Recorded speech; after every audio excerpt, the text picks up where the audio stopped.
Estamos em outubro de 1960. No coração do deserto do Cazaquistão, a União Soviética espera demonstrar seu poder tecnológico com um novo míssil que promete mudar o rumo da Guerra Fria. Engenheiros, técnicos e militares cercam a plataforma. Tudo parece caminhar para um momento histórico, mas em questão de segundos, essa possibilidade de avanço se transforma em uma catástrofe. Uma explosão devasta o local e deixa mais de uma centena de mortos, entre eles, figuras-chave do programa. A notícia só apareceria nos jornais quase 3 décadas depois, quando o silêncio oficial já não pôde mais ser mantido. Mas não vamos nos adiantar. Para entender que outras sombras marcaram o caminho rumo ao espaço, convidamos vocês a conferir um top de tragédias na história espacial soviética. Vamos conhecer a história do primeiro ser humano a morrer em uma missão espacial, a morte silenciosa da tripulação da Soyuz 11, o ambicioso foguete N-1 e o dramático escape da Soyuz T-10A. Para quem ficar até o final, incluímos um bônus com lendas urbanas ligadas à conquista espacial e aos cosmonautas fantasmas. Sejam bem-vindos a este especial sobre as tragédias soviéticas na conquista do espaço. Se vocês gostaram desse tema, podem comentar escrevendo cosmonauta nos comentários. Vamos começar. Morto em uma missão espacial. Em 23 de abril, em abril de 1967, a União Soviética tentou recuperar a iniciativa na corrida espacial, com uma missão que deveria ser impecável e se tornar sinônimo de façanha. Esse tipo de missão poderia ser mostrada com orgulho ao mundo.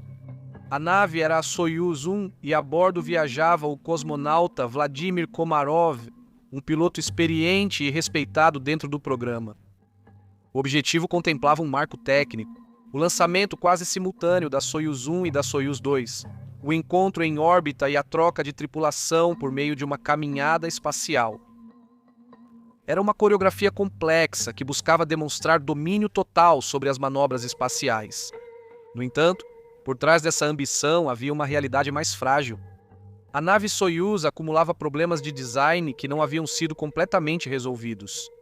Relatórios técnicos internos alertavam sobre falhas nos sistemas elétricos, nos painéis solares e nos mecanismos de controle de altitude. Mais de 200 deficiências foram identificadas durante os testes prévios. Ainda assim, a pressão política para lançar a nave em uma data estratégica próxima ao aniversário da Revolução Soviética acabou pesando mais. A missão deveria ser realizada a qualquer custo, até mesmo à custa da segurança de seu tripulante. A presença de Yuri Gagarin adicionava uma camada extra de tensão. Gagarin, que se tornou um símbolo mundial após seu voo em 1961, fazia parte da equipe como cosmonauta suplente de Komarov. Ambos compartilhavam uma relação de respeito e camaradagem, mas também uma compreensão silenciosa dos riscos. Existem testemunhos que sugerem que Gagarin tentou impedir o lançamento ou pelo menos expor as falhas da nave. Sua posição era delicada. Ele era o rosto do sucesso soviético, mas também um homem que conhecia os limites reais do programa. A decolagem ocorreu sem incidentes visíveis. Durante os primeiros minutos, tudo parecia se desenrolar dentro do esperado. No entanto, ao alcançar a órbita, começaram a surgir os problemas que os engenheiros temiam. Um dos painéis solares não se abriu corretamente, o que reduziu a geração de energia da nave. Isso afetou vários sistemas, incluindo os de orientação. Imediatamente, Komarov começou a ter dificuldades para estabilizar a Soyuz, que girava de maneira errática. A situação piorou. Os sensores falhavam, os controles respondiam de forma imprecisa e a nave ficava cada vez mais difícil de controlar. Diante desse cenário, foi tomada a decisão de cancelar o lançamento da Soyuz 2. O plano original estava desmoronando e a prioridade passou a ser trazer Komarov de volta com vida. Mas até mesmo essa tarefa se tornou incerta. Durante horas, Komarov lutou para controlar a nave. Ele tentou orientar manualmente a Soyuz, usando referências visuais da Terra e do Sol, em um esforço para preparar a reentrada. A comunicação com a nave foi um grande sucesso para Komarov. O lançamento da nave foi um sucesso, mas Komarov estava em situação crítica, ciente de que cada correção gastava recursos limitados. Cada passo dado precisava ser medido com extrema cautela. Só que não havia tempo para isso. Logo, as baterias iam ser insuficientes e as baterias de reserva não ofereciam muito consolo. Após um dia, 2 horas, 47 minutos e 18 órbitas ao redor da Terra, começou a reentrada. O momento mais delicado ainda estava por vir. O sistema de paraquedas projetado para desacelerar a cápsula antes do impacto não funcionou como deveria. O paraquedas principal não se abriu corretamente. O paraquedas de emergência, que deveria ser acionado em caso de falhas, falhou e ficou enroscado. A cápsula descia a uma velocidade mortal diante de todos. Os últimos minutos de Komarov ficaram registrados nas comunicações. Não há consenso absoluto sobre o tom exato de suas palavras, mas sim sobre a gravidade da situação. O homem sabia que não havia saída. Alguns dizem que ele dedicou uma longa série de insultos aos seus superiores. Outros dizem que ele se entregou à honra de morrer por sua pátria. De um jeito ou de outro, a cápsula atingiu o solo em alta velocidade e explodiu ao contato. Quando as equipes de resgate chegaram, encontraram os restos completamente carbonizados. Dessa forma, Komarov se tornou o primeiro ser humano a morrer durante uma missão espacial. A reação oficial soviética foi imediata, mas cuidadosamente controlada. A mídia estatal noticiou sobre a missão e a morte de Komarov, mas omitiu detalhes críticos sobre as falhas técnicas. Ele foi apresentado como um herói que cumpriu seu dever até o fim. A narrativa priorizou o sacrifício e o patriotismo, evitando qualquer menção a erros estruturais ou decisões apressadas. Internamente, o impacto foi devastador. A confiança no programa Soyuz ficou seriamente abalada e foi imposta uma pausa para redesenhar e corrigir os sistemas. Enquanto isso, os Estados Unidos avançavam com o programa Apollo, aproximando-se do objetivo de levar um homem à Lua. O que restou de Komarov era quase irreconhecível. As equipes forenses conseguiram identificar apenas um osso do calcanhar entre os restos carbonizados. Ainda assim, de maneira surpreendente, o funeral de Estado, realizado em 26 de abril de 1967 em Moscou, foi com caixão aberto. As fotografias daquele dia, que circularam décadas depois, mostram oficiais militares em pé diante do que parece ser um pedaço de madeira carbonizada. Que restava do cosmonauta? Sua viúva, Valentina Komarova, aparece nas imagens beijando uma fotografia do marido, porque os restos expostos já não tinham forma humana reconhecível. Foi um ato que combinava o protocolo soviético do herói caído com uma imagem de uma crueza perturbadora. Dezenas de milhares de pessoas viram o marido dela. En el muro del Kremlin, donde descansan hasta hoy. A de Gagarin ficou marcada por esse episódio. Seu papel como suplente o colocou a um passo de ocupar o assento de Komarov. Não são poucos os que especulam que Komarov aceitou voar em parte para evitar que Gagarin fosse designado. Muitos outros apontam que Gagarin teria sido ingênuo e que no final confiou no projeto, afirmando que ele não conseguia conceber a possibilidade de que seus chefes estivessem brincando tão levianamente com a vida de camaradas tão valiosos. Seja qual for a verdade completa, o fato é que Gagarin presenciou o desastre em terra, vendo como o programa que ele ajudou a construir mostrava suas falhas mais perigosas. Nessa época, a corrida para a Lua já estava praticamente perdida para a União Soviética. Isso não significava que eles não tentariam mais uma vez. E eles fariam isso 17 dias antes do lançamento da Apollo 11. Os resultados? Outra tragédia sem precedentes. A incrível explosão do N-1, na madrugada de 3 de julho de 1969, no complexo de lançamento de cosmódromo de Baikonur, a União Soviética tinha muito mais em jogo do que um simples teste técnico. O gigantesco foguete N-1, concebido como resposta direta ao programa lunar americano, erguia-se sobre a plataforma como uma promessa e uma ameaça ao mesmo tempo. Seu objetivo era claro: colocar em órbita o sistema necessário para levar cosmonautas à Lua e disputar, em plena Guerra Fria, a liderança sobre o espaço. O N-1 era uma máquina descomunal e complexa. Ao contrário do Saturno V americano, que utilizava poucos motores de grande potência, O projeto soviético apostava em um primeiro estágio equipado com 30 motores menores, trabalhando em conjunto.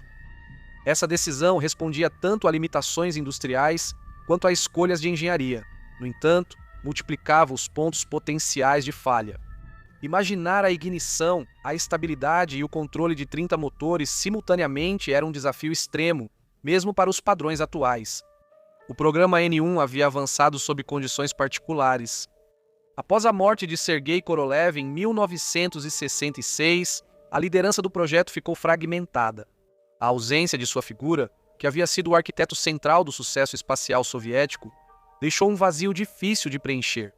As tensões internas entre os escritórios de projetos e as decisões políticas apressadas criaram um ambiente onde os prazos pesavam mais do que a consolidação técnica.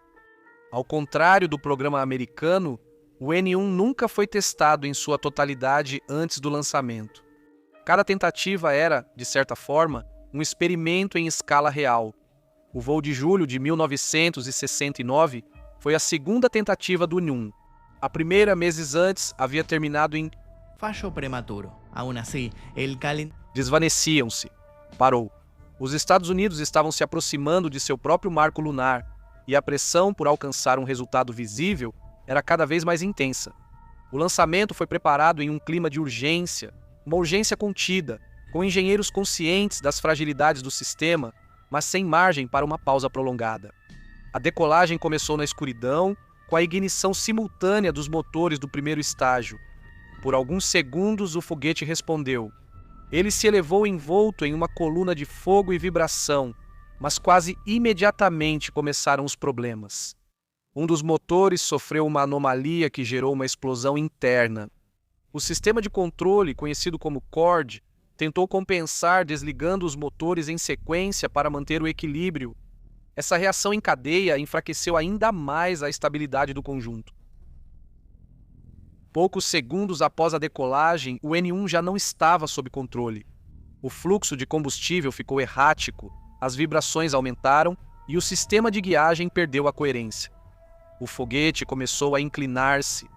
O ocorrido não pôde ser corrigido da Terra nem pelo sistema de controle. O combustível acabou e mais de 2.000 toneladas caíram de volta à plataforma de lançamento. A explosão foi imediata e devastadora. O impacto do foguete contra o complexo de lançamento liberou uma energia colossal, considerada uma das maiores explosões não nucleares da história.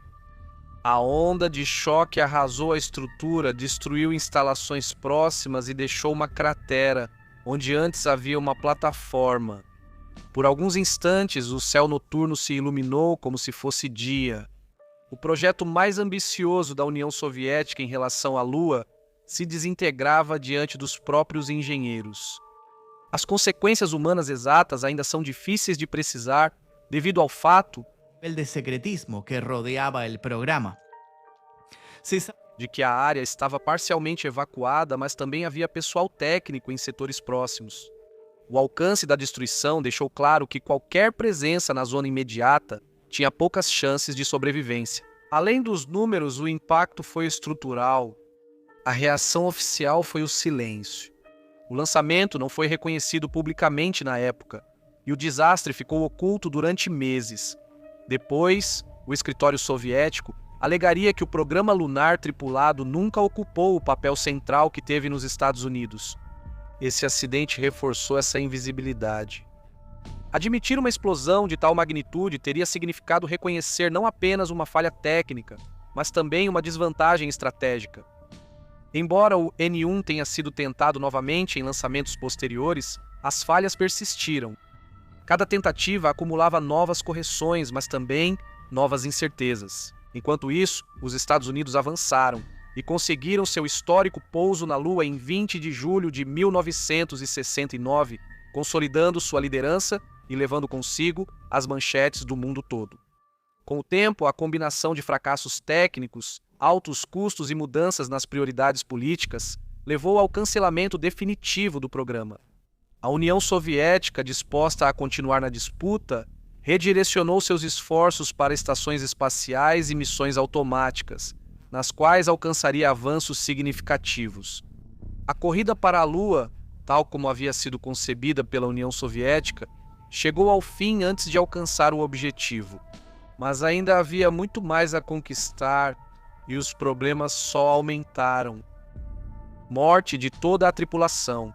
Em 6 de junho de 1971, decolou uma missão que condensava uma ambição precisa: ocupar de forma contínua uma estação espacial em órbita. A nave era a Soyuz 11 e seu destino, a estação Salyut, o primeiro laboratório orbital da história. A bordo viajavam 3 cosmonautas: Georgy Dobrovolsky, Viktor Patsayev e Vladislav Volkov. A missão tinha um valor técnico, mas também de revanche: demonstrar que a União Soviética, embora tivesse perdido a corrida para a Lua, podia habitar o espaço. O voo, no entanto, já carregava tensões desde antes do lançamento. A tripulação original havia sido substituída poucos dias antes devido a suspeitas médicas sobre um dos integrantes. Essa mudança de última hora introduziu incerteza em um programa que vinha acumulando lições difíceis desde o já mencionado Soyuz 1.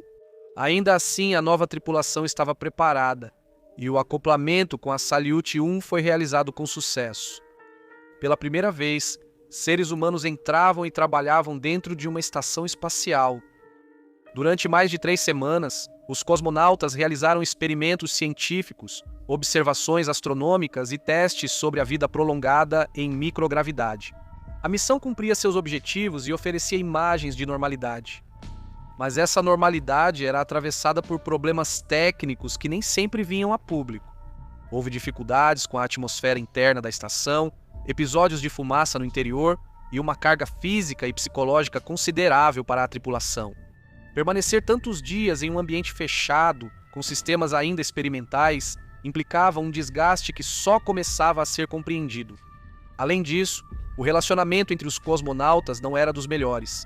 Havia ciúmes entre eles, tensões e um mal-estar generalizado.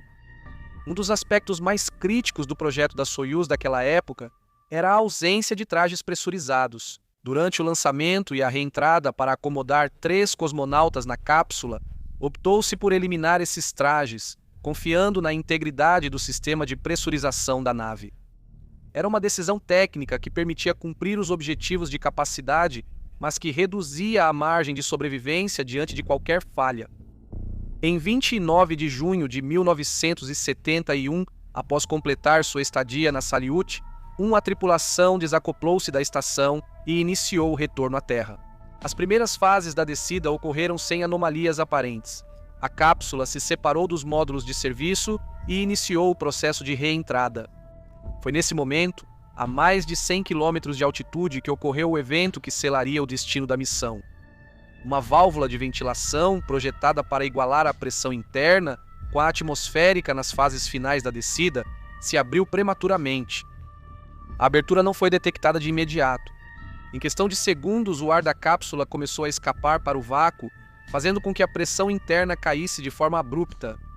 Sem trajes pressurizados, os cosmonautas ficaram expostos a uma descompressão rápida. Os registros indicam que eles tentaram reagir. Acredita-se que pelo menos um deles tentou deslocar a válvula. O problema era duplo. Por um lado, a velocidade da perda de pressão deixava um tempo mínimo para agir. Por outro lado, a localização da válvula dificultava o acesso em um espaço tão pequeno.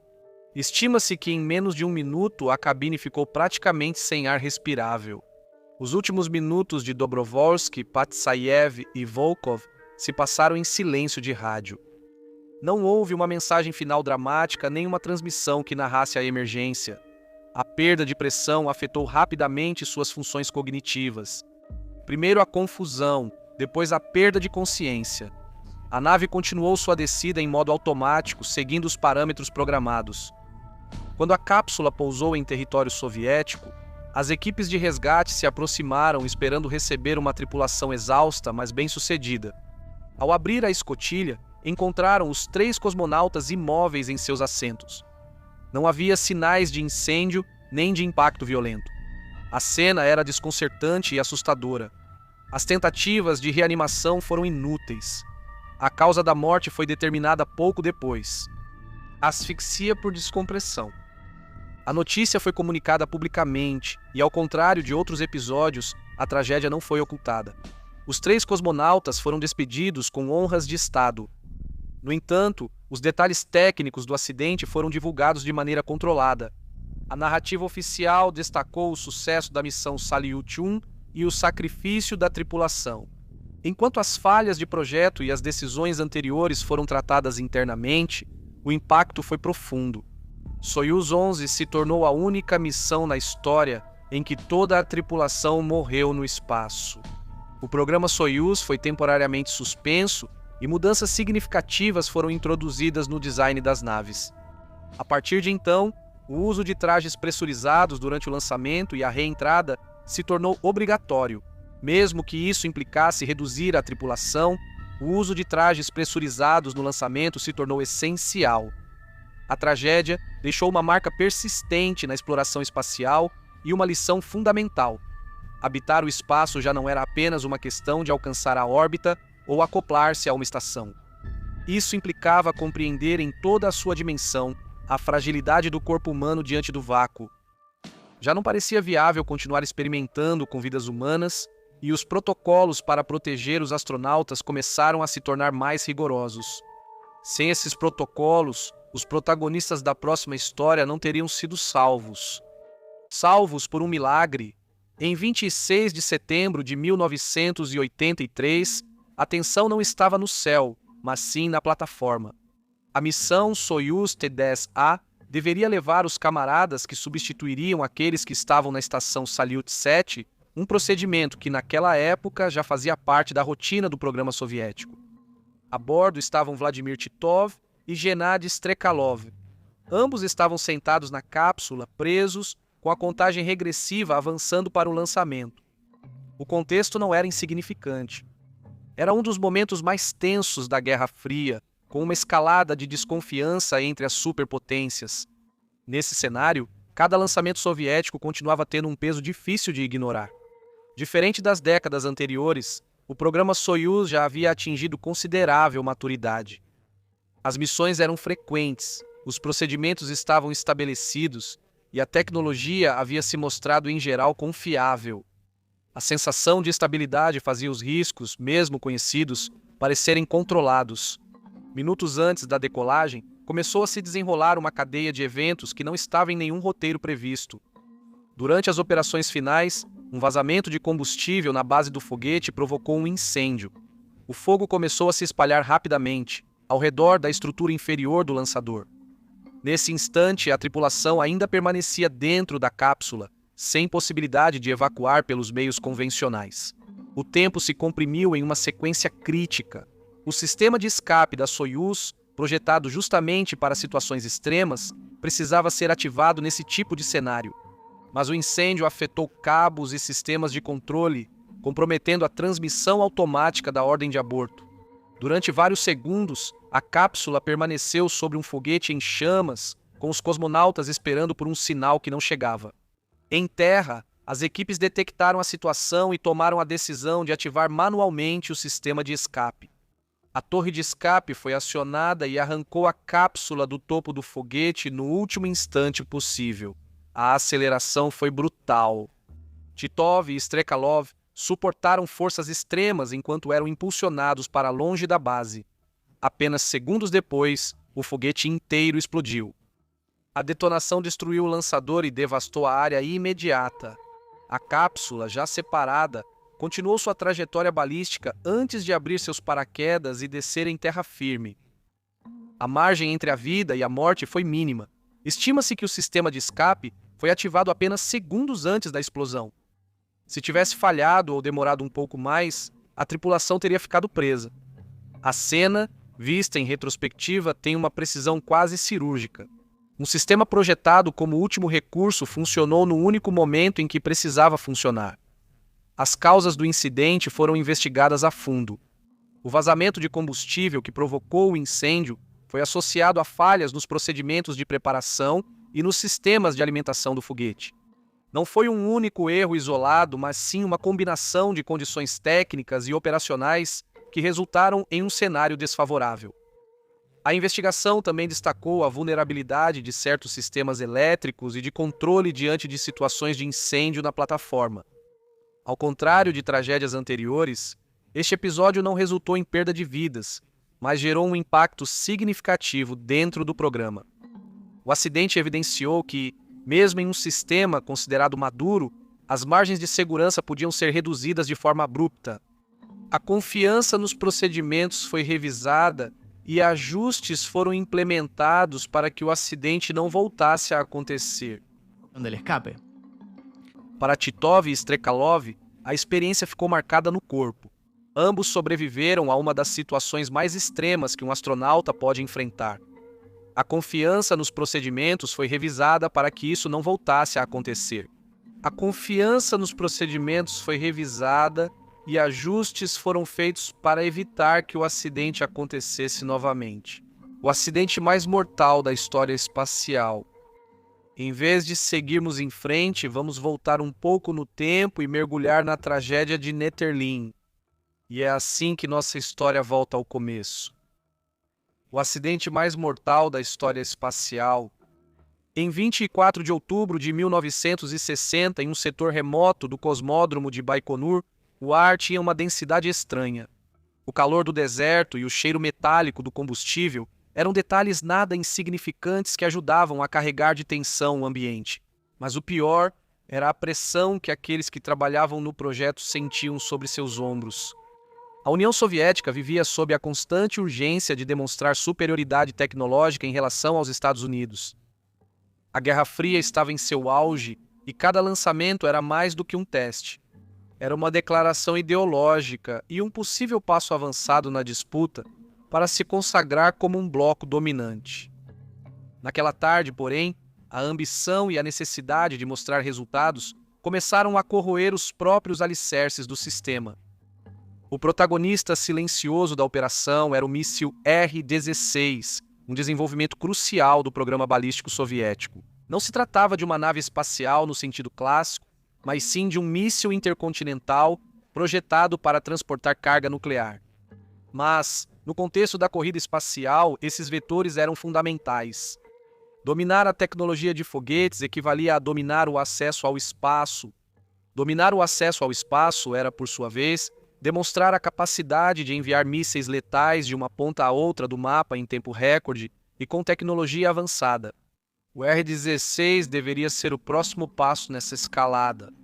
Supervisionando a operação estava o Marechal Mitrofan Nedelin, uma figura poderosa, representante direto do alto comando militar. O lançamento havia sofrido atrasos técnicos e a pressão de Moscou estava cada vez mais intensa. O próprio Nikita Khrushchev esperava resultados concretos que pudessem ser exibidos como prova do avanço soviético. Nesse clima, a margem para a cautela foi perigosamente reduzida. Quando os chefes pediam provas do trabalho realizado, não havia chance de pedir mais algumas semanas. Cada atraso era percebido de forma clara e direta como uma ameaça política e como sintoma de vulnerabilidade diante das forças norte-americanas. O protocolo indicava uma série rigorosa de etapas, incluindo a evacuação total do pessoal não essencial durante as fases críticas de carregamento e preparação. No entanto, com a intenção de acelerar os processos, essas regras começaram a ser flexibilizadas. A urgência resultou em negligência e o resto é história. Margem reduzida na operação. Chefes exigiam amostras do que havia sido feito. Avanço no sistema elétrico. Alguns circuitos não respondiam como esperado e decidiu-se continuar com os reparos na própria plataforma de lançamentos. Dessa forma, por urgência ou negligência, e o policial reduziu. Os oficiais permaneceram perto do míssil enquanto eram feitos ajustes de última hora. Essa decisão foi crucial. Os chefes pediam amostras do que havia sido feito. O avanço dos chefes pedia amostras do trabalho realizado. O avanço da polícia na operação estava no limite. Eles pediam amostras para poder seguir em frente. Nedelin, em vez de se retirar para uma área segura, permaneceu sentado a poucos metros supervisionando as tarefas. Sua presença reforçava a ideia de que o lançamento deveria acontecer a qualquer custo. Em algum momento da tarde, um sinal elétrico inesperado ativou o motor do segundo estágio do míssil. Esse motor não deveria ser acionado em solo, ou pelo menos não nessas condições. A ignição foi instantânea. O jato de fogo atravessou a estrutura inferior onde estava o primeiro estágio carregado de combustível. Em questão de segundos, o míssil inteiro se transformou em uma coluna em chamas. O que se seguiu não foi uma explosão única, mas sim uma sequência de detonações violentas. O combustível hipergólico se espalhou e se incendiou imediatamente, gerando uma bola de fogo que envolveu a plataforma. Muitas das pessoas que estavam por perto não tiveram tempo de reagir. Outros, os que correram desesperados, se depararam com cercas de segurança que bloquearam o caminho e os condenaram a segundos de plena consciência, nos quais souberam que seriam engolidos por chamas implacáveis. Em resumo, o calor, a onda de choque e os gases tóxicos criaram um cenário do qual era impossível sobreviver. Entre as vítimas fatais estava o próprio Nedley. Os números exatos da tragédia nunca foram. Durante anos, falou-se em dezenas de mortos. Pesquisas posteriores sugerem que podem ter sido mais de 100. Muitos corpos ficaram irreconhecíveis e a identificação foi parcial. Mas o mais inquietante foi o que aconteceu depois. A resposta oficial foi o silêncio. O evento foi imediatamente classificado e qualquer menção pública foi proibida. A população foi informada de que o Marechal Nedley morreu em um acidente aéreo. Não houve funerais públicos que refletissem a magnitude da tragédia, nem comunicados que explicassem o que aconteceu em Baikonur. O encobrimento esteve longe de ser improvisado, foi parte crucial de um plano sistemático. Na verdade, isso respondia a uma lógica estrutural do sistema soviético, onde os fracassos não deveriam existir no relato oficial. Admitir um desastre dessa escala teria significado fraqueza diante do Ocidente. Por isso, durante décadas, o incidente permaneceu conhecido apenas por aqueles que estiveram lá, ou por círculos fechados do aparato militar. Só na era de abertura impulsionada por Mikhail Gorbachev, sob a política de glasnost, começaram a surgir detalhes do que aconteceu naquele dia fatídico. Documentos, testemunhos e reconstituições permitiram entender a cadeia de decisões que levou à catástrofe. Com o tempo, ficou claro que ela não se explicava por uma falha isolada, mas sim pela perigosa combinação da cultura do segredo e de uma engenharia forçada a operar sem margem para erro. O desastre de Nedelin se tornou, assim, um dos episódios mais sombrios da história espacial soviética. Uma história que teve muitos altos e baixos, momentos de glória absoluta e, como pudemos ver, momentos em que o próprio inferno pareceu tomar conta da Terra. Mas isso não é tudo. Para todos que nos acompanharam até este ponto do ranking, tem um bônus. Vocês já ouviram falar dos cosmonautas fantasmas, astronautas fantasmas e mitos urbanos? Em algum ponto entre os arquivos classificados e o imaginário coletivo, a corrida espacial deixou de ser apenas uma competição tecnológica para se tornar um território fértil para mitos. À medida que a Guerra Fria avançava, também crescia uma sensação persistente, a de que nem tudo havia sido contado. Nesse silêncio, começaram a tomar forma relatos sobre missões fracassadas, vozes perdidas no espaço e astronautas que nunca voltaram. Uma das histórias mais inquietantes gira em torno dos chamados cosmonautas fantasmas. Segundo essas versões, a União Soviética teria enviado tripulações ao espaço antes de Yuri Gagarin, e algumas dessas missões teriam terminado em tragédia. Os nomes variam de acordo com a fonte e os detalhes se contradizem, mas o núcleo do relato permanece.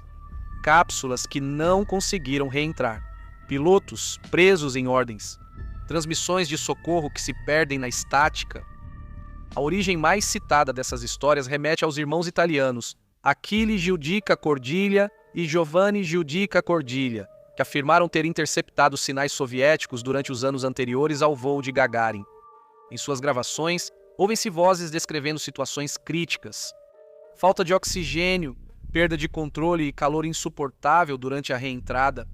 Essas fitas circularam durante décadas, apresentando a ideia de um programa paralelo marcado pelo fracasso. O contexto favorecia esse tipo de relato. Como vimos, a União Soviética operava sob um sistema de extremo sigilo. Outra história que transita entre o absurdo e o inquietante é a do suposto anão enviado à Lua pela KGB. A missão, repetida em diferentes círculos, nunca conseguia resolver um detalhe fundamental. Como teria sido possível sustentar a vida desse suposto tripulante, dentro de um veículo tão pequeno, durante os longos meses que durou a operação? Mais elaborada e talvez mais perturbadora é a lenda que envolve a missão Apollo 11. Em Moscou, começou a circular uma história que misturava a rivalidade espacial com uma reviravolta inesperada. Segundo essa versão, a missão Apollo 11 teria sofrido uma falha crítica em um de seus motores, deixando seus tripulantes presos na superfície lunar. A situação nesse relato se resolvia de maneira improvável. Um cosmonauta soviético, Porfiry Ivanov, que supostamente havia chegado antes e ficado preso lá, intervinha para ajudá-los a reparar a nave e possibilitar o retorno. A anedota ultrapassou o âmbito dos rumores e chegou até mesmo aos ouvidos de figuras reais do programa espacial. O cosmonauta Georgi Greco chegou a perguntar diretamente a Buzz Aldrin se aquela história tinha algum fundamento. Aldrin, surpreso com a pergunta, descartou-a sem rodeios e esclareceu que durante a missão não encontraram nenhuma presença humana anterior nem qualquer tipo de vida na Lua. Esse mito se alimenta de várias camadas. Por um lado, a rivalidade extrema entre os Estados Unidos e a União Soviética tornava plausível a existência de programas secretos. Por outro lado, é difícil verificar o que ocorreu em um ambiente tão remoto quanto a Lua. As transmissões da Apollo 11 foram públicas, mas também filtradas, editadas e retransmitidas sob controle. Para alguns, isso deixa espaço para o que não foi dito e, como já sabemos, para as teorias da conspiração. Essas lendas não existem no vácuo. São filhas de uma época em que o espaço era tanto um cenário científico quanto um campo de batalha simbólico. A informação era poder e o silêncio também. Nesse contexto, cada omissão podia ser interpretada como uma pista e cada fragmento ambíguo como uma revelação. Hoje, a conquista espacial volta a estar em seu esplendor. São muitos e de diversos países os astronautas em órbita neste exato momento, e a Lua já deixou de ser um destino para se tornar apenas um trampolim. Lá, dizem, serão forjadas as bases que nos levarão até Marte. Dos anos 60 para cá, muitas coisas mudaram. No entanto, a pergunta mais inquietante é: o ser humano também aprendeu com sua arrogância e ambição ou continuará colocando a vida em risco? A vida de inocente só para que uma bandeira chegue ao planeta vermelho antes da outra? Também,